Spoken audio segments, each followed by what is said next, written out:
What's up YouTube? I'm Vaughn and this is the Gear channel where we discuss collectibles, hobbies, and cabinet games from tabletop to video games, and today we are finally reviewing my 40 card COD deck. Now there's definitely a big difference between the 60 card and the 40 card because this specific build really means that you can't afford to misplay at all, because while the 60 card does have quite a bit of recovery, so if you do attempt to do misplays on towards your combos or not, you have a lot of extenders that could recover, while this specific build does not at all. So you really have to focus, pay attention, try your best not to misplay. Consider all your follow-ups, not even just for future turns, but also in your current turn of comboing as well. It's very important because when you start playtesting with this deck, it's going to come off as very bricky, but there are so many recursion and extenders that you could do for a lot of cards. Like for all the reptiles that you draw into hand that you don't want to draw, there's actually a lot of use for it, and you can't be scared to actually start banishing. This is why the bestials are actually quite good, and we have quite a bit of recovery from our banish. So you can't be scared to banish any of your reptiles because you're worried about future plays not being able to special summon them or getting them back. While on this build, you can quite a bit. Now it's very good at still board breaking, and so for the main deck itself, if we go like against each other like Pearly, it's not that good if Pearly is starting first, but that's why we have a side, and it's been very successful and been working out quite well against Pearly. Sometimes we do win actually if Pearly starts first and we're able to actually make them use up all their materials, so we're pretty safe. Now, other decks, it's pretty good. It has a very good matchup against Branded, Chimera branded, Dragon Lynx, Castira, Mandonia, wherever you call that. So even Tira as well. If they start milling, we get to mill too, and we could start extending for free. So it definitely has a very good matchup for most deck in today's meta. So definitely no issues with that. But it's definitely a hard deck to definitely play with compared towards the 60 cards. Now, before we begin, friendly reminder as always to like and subscribe because it really helps the channel a lot and I do really appreciate it. So with that out of the way, let's get started. So starting first with a few interruptions, or starting first card, we have one Call by Grave, one instant fusion to go and special summon the Millennium Eyes Restrict. So really good in case if our opponent has either Draw or Dimension Shifter. Another good card is also Gamma, which also includes the Dead Driver, but don't be scared to start using this as cost for either your Chaos Space and start banishing, because if your opponent did not do any interruptions at that point, then you're pretty much safe to extend fully. So definitely good cards. And Gamma actually did win me quite a bit of games on my opponent's turn starting first. So this is definitely a really good card. Next, for other hand traps, we do have the Bestials, and we're only playing these two for the main. So they are quite good, and they've been acting more as a hand trap than as an extender. But also for follow-up turn, they are quite good, especially making the Disbatter as well. So really good card. Now we're going to start with a few of the Chaos start. So starting first with the Star Lease. Now this actually is an amazing extender, especially when you start playing it with the Shadow Light. So if you target one of your Dark Dragons, you can special summon Cypher from your deck very easily. And I'm starting to really appreciate this card quite a lot. And there's so many good combos you could do with this. Then we have a black, we have a white, we have Chaos Creator, which is very good because it acts as an additional disbatter. So we have two monsters that could bring back our stuff from the banish, or technically three if you include Pitsy as well. So very good card for extension. And also, besides just bringing back your Omega and so spamming this, if you're in a point that you are stuck and looking for extra level 8s and other extenders as well, Chaos Creator could definitely create a big board. And then finally, we have our Chaos Dragon Levineer. Now for the reptiles, we have one Naya, one Nunu. Yeah, we don't need to play too much, and we started to play a smaller reptile package.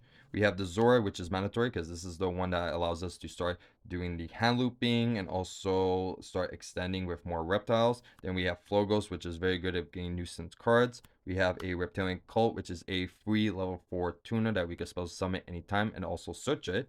Then we have one Curse. We have one Therion Imprints, which I was debating because this used to be one Snake Rain, but now we're not playing Snake Rain at all because it's really not necessary. And we could just combo off. And also, there is only a small limit of reptiles that we have. So there's many times that Snake Rain is really dead. And the only time Snake Rain is beneficial is if our opponent draws us and we had the Snake Rain in hand. Besides that specific scenario, it was never a card that was necessary. But I'm thinking of replacing this for maybe Bestial Liberion instead as well. Then we have one Queen, one King, and one Overlord, which is amazing versus Unchained. Just send everything. You don't have to worry about anything. You're all set. Now for the Dragons, we have two Tracers, one Caliber, one Recharger, one Nocturnal Vision, one Abs. Now what I like to do with Starly's Cipher is actually send Abs as cost to go add the Nocto, then plus, and then start doing your Dragon plays, and it's so good. Then finally we have one Darkest Diabolus, which is pretty free to special summon it since we do have cards that actually tributes, and also a hand whip to your opponent as well. But also if you want a beat stick that's 3000 that cannot be tributed or targeted, he's not that bad either. Now for the spells, we do have 3 Quick Launch. And this was the majority reason why I want to go more towards 40 cards, is because I wanted to see more of this card, and also I want to see more Chaos Space. So we're playing 3 Chaos Space as well. Then we have one Shadow Light, one Boot Sectolance, one Dragon Ravine, one Ododic Water Lily, and for the last card, we have Ododic Serpent Strike. Now for the extra deck. So starting first, like you've seen before, we have Millennium's Eyes Restrict. Now, not only does Instant Fusion properly fusion summon this monster, but that means we're able to Monster Reborn it. We're supposed to summon it from Banish since it was properly fusion summoned, but it's not a bad card to actually use going second in case if your opponent has a interruption face up on their field. You could definitely do that. Now for the XYZs, we have 2 King of the Pharaoh Imps, which is mandatory. I wish we had room for a third. Then we have one Babushka, which a lot of people forget. In attack mode, he cannot be targeted or destroyed by card effects. So this is very good if you want to go against Castera and you just swing and make a Zeus right after. So this definitely avoids a lot of nuisance cards just to get to a Zeus as fast as possible. Then we have Zombie Vampire, which is very good. And a lot of people forget that you could actually use a monster that is originally owned from your opponent and treat it as a level 8. So if you use Dark Charmer, you're able to use that monster and treat it as a level 8 if it has a level. Then we have our Lancelot, which a lot of people ask, why do we not play with the other Omni Negates rank 8s? Well, let me just tell you that he is a Dark, so if we get locked with our Rocket Tracer, we can still special summon, and it's any 2 level 8 monsters, so it's a lot easier to play. Then we have our Zeus. Now for the links, we have Striker Dragon, Bitsy, Rom, Heroic Seal, Dark Charmer, and Saruja, because this actually helps with a lot of our combo plays as well. And there's a lot you could do with Saruja, especially with the Pitsy.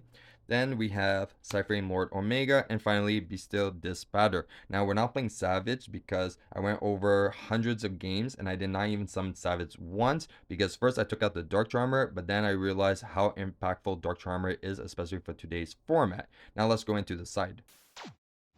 So starting first with the spells, we have 3 Rigekis, because these are quite good for board breaking. And no, we don't really necessarily have to play Lightning Storm or Harpy's Feather Duster, because we don't have an issue against back rolls, especially in today's format. So maybe Anti-Spell Fragment, but if we have Quick Launch, we could chain it to it. Or we could just focus on playing just our monsters. Now, there can only be one does nothing against this deck because we have multiple different types. If they do Rivalry Warlords, we could just stick with one type. If we do Gojin match as well, we could just stick to one attribute. So those specific floodgates don't really impact this deck, and we still win every time someone flips one of those out. So Rigeki is preferred. Then we have 3 Dark Ruler no more as well to just stun our opponent's board if we know we're going second. Very good. And we don't really care of not dealing any damage towards our opponent, since a lot of our stuff is very high attack and is very good and has trigger effects on follow-up plays, especially on your opponent's turn. So we could definitely board wipe our opponent and then just combo off. Now for the monsters, we have 2 Bestials. So we have the Buldrake and then Saranir, which is very good because we already playing only 2, so if we need to play a lot more, especially if we're against Dragon Links, we could actually respawn these towards our opponent's Beastials, so they won't be able to spam the board as much. Next, we have one of their light machine kaiju. I don't even know the name of these kaijus. I just know the types and the attributes. So I want to play one light one, one dark one, and then we're playing this one because he's level 8. You could definitely switch this one for something else, but I do like the 3000 attack. So preferably I picked him because if we want, we can make a zombie vampire if we special summon him on our side of the field. Now for time, we have 3 dog words, which is amazing, and this guarantees your game pretty much every single time. So definitely playing this at 3 at local events or even higher tier events. Planning of doing the Montreal regionals, so definitely going to be having these in my side. And then finally for the 15th card, we have Scarlight Red Dragon Archfiend, which is very good because this thing, not only is it good in time, why not, but there's many times I won not because of time, just because I'm wiping my opponent's board. So if you are planning to go second, usually I actually side out the Omega to put that, or if depending what else I'm birding, I might take out the Instant Fusion and the Millennium Eyes and put this to replace the Millennium Eyes.